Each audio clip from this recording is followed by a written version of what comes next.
সুপ্রভাত বন্ধুরা, সবাই কেমন আছেন? আশা করি সকলে ভালো, আমিও ভালো। আর আমি যখন ভয়েস ওভার দিচ্ছি তখন প্রচণ্ড বৃষ্টি পড়ছে, মানে সন্ধ্যায়। তো আমি গাছের ফুলগুলো আপনাদের সঙ্গে একটু শেয়ার করছি। এখন তো বেশি ফুল ফুটছে না, যেগুলো ফুটেছে সেগুলোই শেয়ার করে নিলাম। তারপর আমি এগুলো তুলে নেব।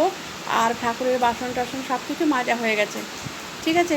তো যে কটা ফুটেছিল, আর আকাশটা দেখুন কি অপূর্ব, মানে ভীষণ সুন্দর। তো সেই আকাশটার ভিউটা আপনাদের সঙ্গে একটু শেয়ার করছি। দেখুন কি দারুণ লাগছে, শরতের আকাশের মতো আর কি। এই যে দেখুন, মনে হচ্ছে সর্বক্ষণ আকাশের দিকে তাকিয়ে থাকি, কিন্তু তা না। নেমে এসেছি, ইডলি বানিয়েছি, হাজব্যান্ডকে দিচ্ছি খেতে, আমার খাওয়া হয়ে গেছে।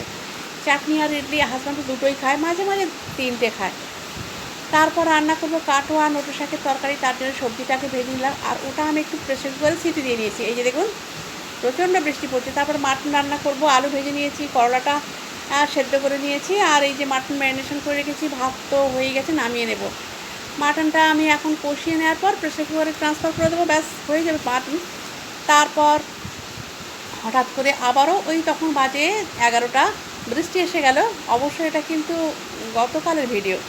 তারপর স্নান করে সমস্ত কাজকর্ম করে খেতে বসে গেছি। এই যে শাক দিয়ে খেলাম, করলা ভাতে সেদ্ধ খেয়েছি, করলা তো ভাতে দিই না সে। তারপর মাটন দিয়ে খাচ্ছি। তো ব্লগটা এই পর্যন্তই, সবাই খুব ভালো থাকবেন।